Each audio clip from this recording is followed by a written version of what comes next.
think the word you're looking for is janky. Janky. I wanted you to say that. That was your cue. Yes, I am a huge fan of the janky.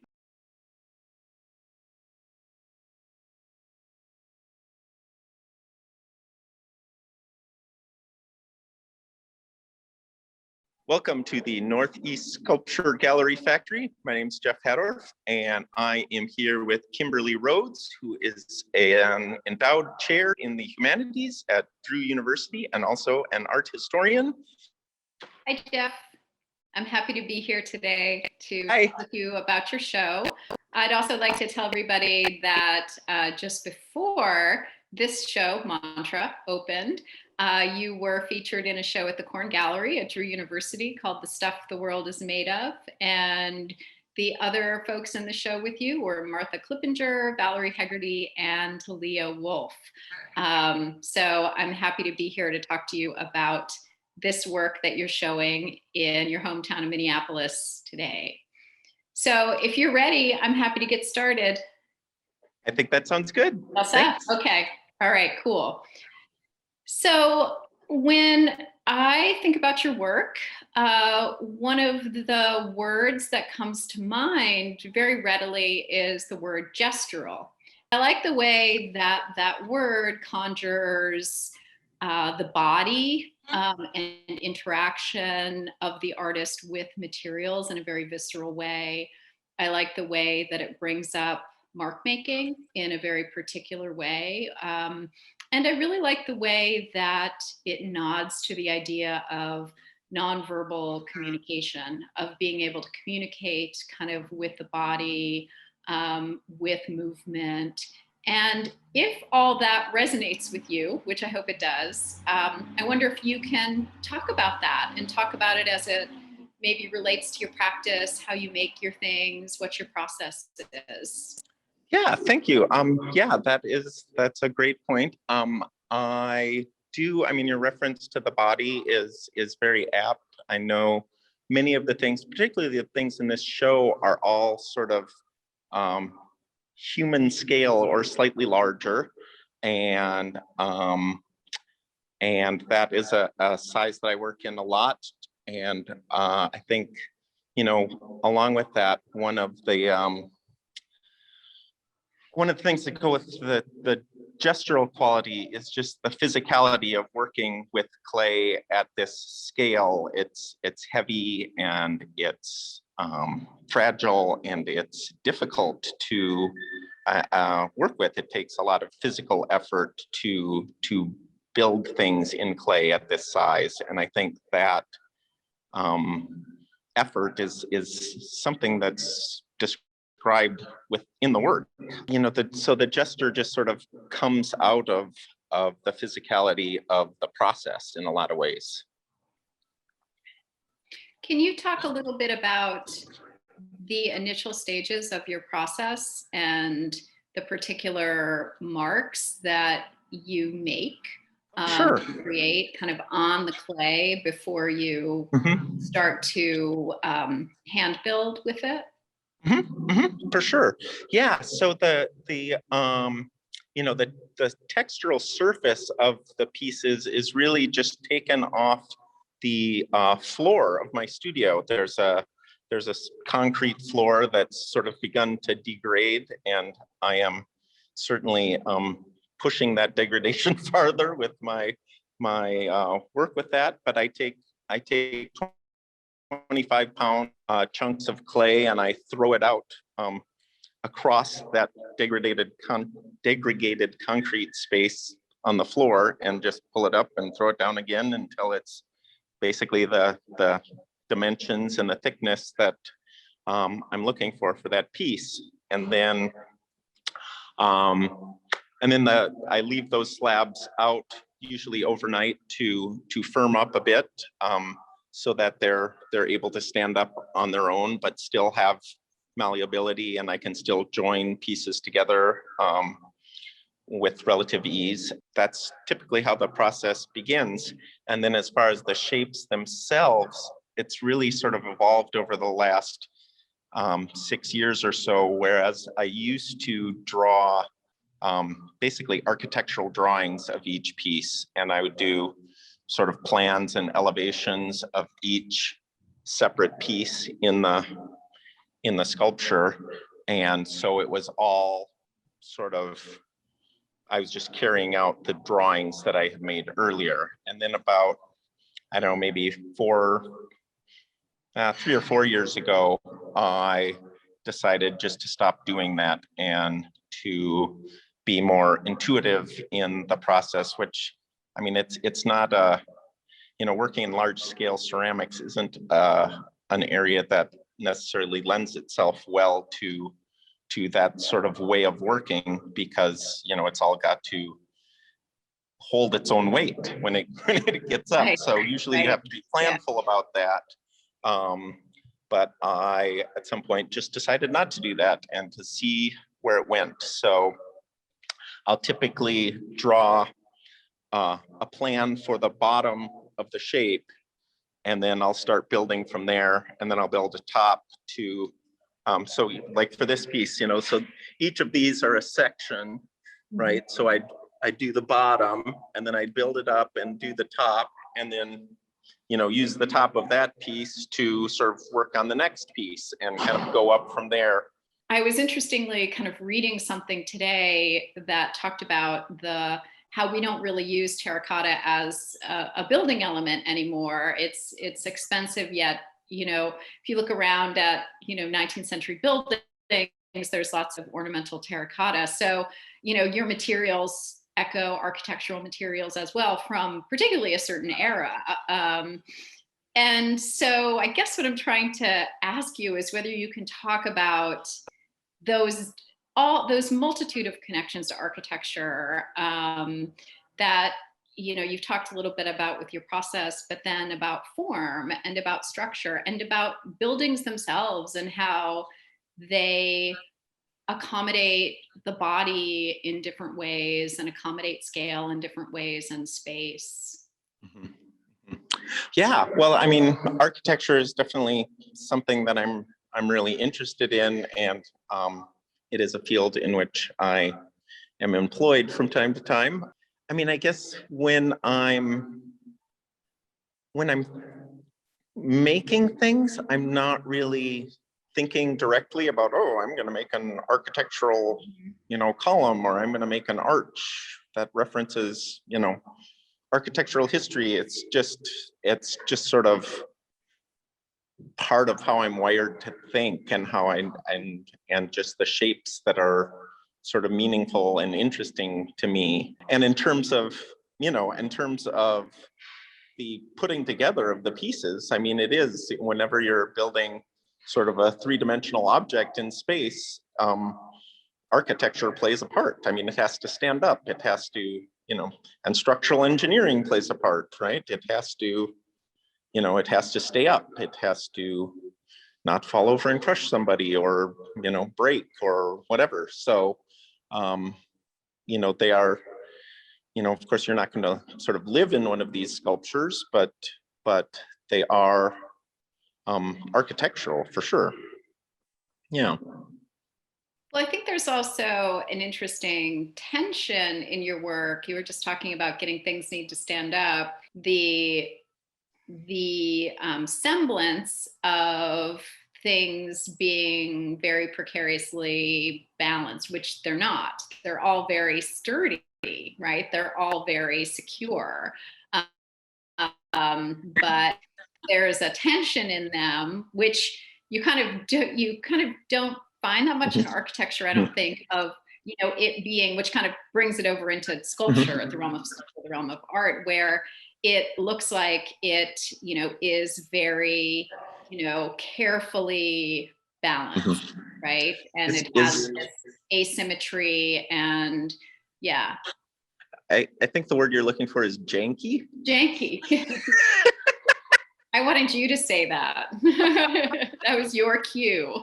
Yes, I am a huge fan of the janky. I think that precariousness, that balance, that feeling like, oh boy, is that is that going to stay up? Can I get near that? Can I touch that? Will it fall over? And yeah, it's something that I find really interesting and exciting. And it's something, yeah, that I try to let happen, right? I don't try to fix the jankiness. In fact, I try to do things that will, you know, cause it to be more janky. And clay is a great material for that, because it kind of has things that it wants to do on its own, and you either try to be heavy-handed and force it into doing exactly what you want, or you give it space to you know, have a say in what the form ends up looking like. And you know, and I think that being open to that is like a big adventure. It leads you places where you wouldn't otherwise go. I think that's part of what makes the process so exciting to me, is just that sort of adventure of it. Can you give us an example of a piece in the gallery that happened with, or just choose one that happened with, and talk about it, if you don't mind? There's this one, right? It's great. That's, yeah. This one, yeah. This one was sort of an outlier, right? And this piece had gone through many iterations. There were sections below this. This used to sit up higher, and you know, it wasn't working, and I built different tops for it and whatever. And finally I sort of exploded it and made this piece its own separate piece. And you know, that used to be connected somehow, and it just sort of, I don't know, it just sort of opened up in a really interesting way, not really having two separate sort of structures as part of one sculpture. Was sort of different for me. I hadn't, you know, it was all very, I mean, in a way it was all very sort of vessel-like, right? I was making a vessel of some sort. And then this, you know, this one, even after it was done, it felt like an outlier, and it felt like the odd one out. And I feel like now it's one of my favorite ones. I just think, I mean, I can, you know, there's so many interesting views as you come around, and it opens up and it closes off, and it's just I'm really, yeah, for being sort of not, you know, not over the top excited about it when it was done. I feel like now it's one of my favorite ones, and one that's still really exciting for me to look at. Yeah. And I think if you'll come to the gallery and see it, or people who know that work kind of might notice that the title of the piece is Rough Beast, and taken from a Yeats poem. And one of the famous lines in that poem is, "The center cannot hold." And I think that's true of your piece too, and you worked with that, right? And, you know, instead made it not have a center, right? Decent, yeah. And you know, created something completely different. Yeah. And you know, I think that's a really interesting connection between kind of the source kind of and the title, and then what happened to the form eventually, yeah, kind of with that piece. Yeah, yeah, it really fits. I generally have a hard time with titles, but that one just seemed so perfect for it. Yeah. Yeah. That it was really, yeah, it worked out very well. So, and also this one is particularly janky as well. Like, things just don't line up, right? It's leaning, and the bases don't match the things that are underneath them very well. And there's random sort of plates that come out. So it's really, it is, yeah, when you're talking about janky, this one is really probably the jankiest one in the show. In the best way. Right. Also, that piece in having the, you know, separate sections of it, one kind of at a smaller scale, makes me think about the smaller pieces you have in the show. and Yes. they relate both in terms of their colors, their shapes, their texture, their scale to the larger scale work. And I know this is, a more recent foray for you kind of into, making and exhibiting these small pieces. So I wonder if you'd like to talk about that a little bit, including them, making them, kind of how they function kind of with the other work. Yeah, well, I mean, that is a really great point, because this, I feel like Rough Beast was sort of the mother of all these small pieces, right? Because I was never interested in making smaller pieces. And when I tried, I just couldn't, they were just terrible. They were bad.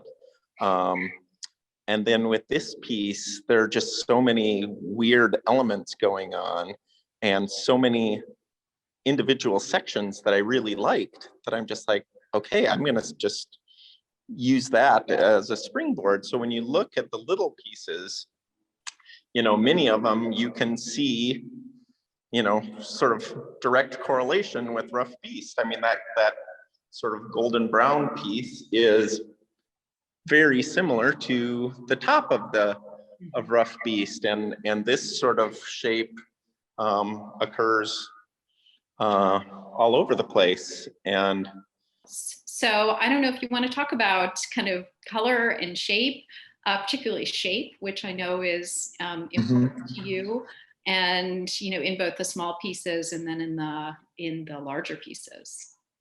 Yeah, it's interesting, and it's an interesting relationship, right? With the, I mean, the color just totally changes the meaning of the piece in a lot of ways. And sometimes, I mean, we've talked about this before, sometimes I make the piece and it's just like, oh, I know what color this is going to be. It just has to be that color, and you just do it. And other times there's more messing around, and there's a lot of layers, and there's trying different things. And I think one of the other ways in the work has been evolved is that I feel like I used to sort of paint on the things. I used to, put color on as a painter, right? And now I feel like I'm like the sculpture itself has a color, and so that's what I'm trying to do with the color. I'm not trying to, it's not a painting process. It's sort of finding the color that is sort of integral to the shape in a way. And I think a couple of these pieces here are sort of we're at that transitional point, right? When I think Rough Beast for sure, and Mountain Station, I was still doing more sort of painting on the thing rather than sort of coloring the thing, if that makes sense. My thinking over that has evolved. Yeah, you can clearly see that. I mean, in Rough Beast and Mountain Station, there are these drips and clear separations, very clear separations of color. They are very, for lack of a better term, again, to not use painting terms, but they're very painterly, right? They're very painterly. And, conform in their surfaces in many ways to what we would consider kind of gestural painting, kind of, abstract expressionist painting, scene painting. But then the pieces, that come after that really do change in terms of the way color just feels like part of shape. And part of the organic quality of the piece, just very different, very different manifestations, of color. Yeah. And a lot of variety of color too, Yeah.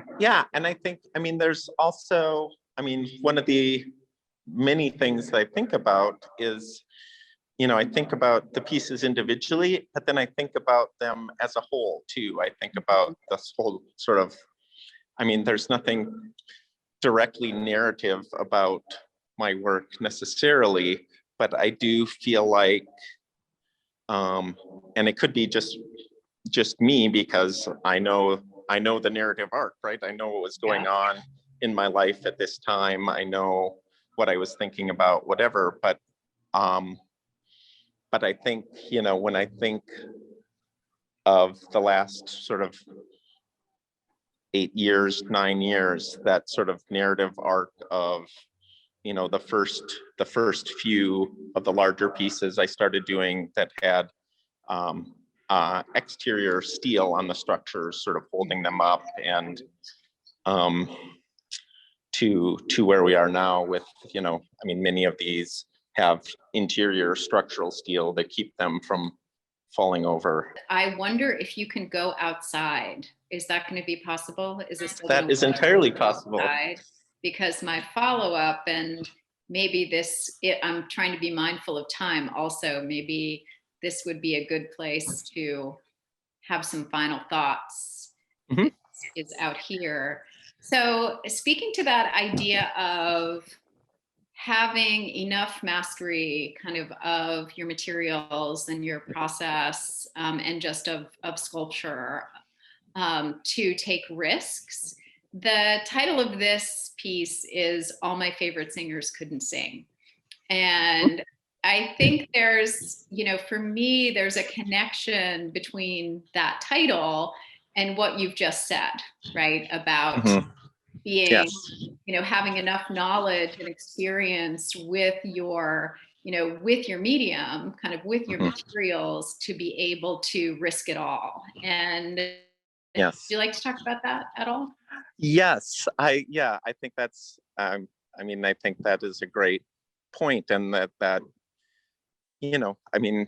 title of this piece has a lot of meanings, but I think that the sentiment, All My Favorite Singers Couldn't Sing, is sort of a comment on sort of virtuosity, right? And versus, being technically skilled versus being able to communicate something on a different level, emotionally, I don't know, just on a different plane. That it's not about, oh, look how good I am at doing this. It's about communicating an idea or a feeling or a gesture, or, it's the idea of it is independent of, well, not independent of, that's not right, but, it's not all about being virtuosic. I think that brings us full circle to where we started, and maybe that's a good place to end for now. I think that's a great place to end. Thank you so much for agreeing to do this, and thank you all for watching. Thanks, everybody. Bye-bye. Take care. Bye-bye.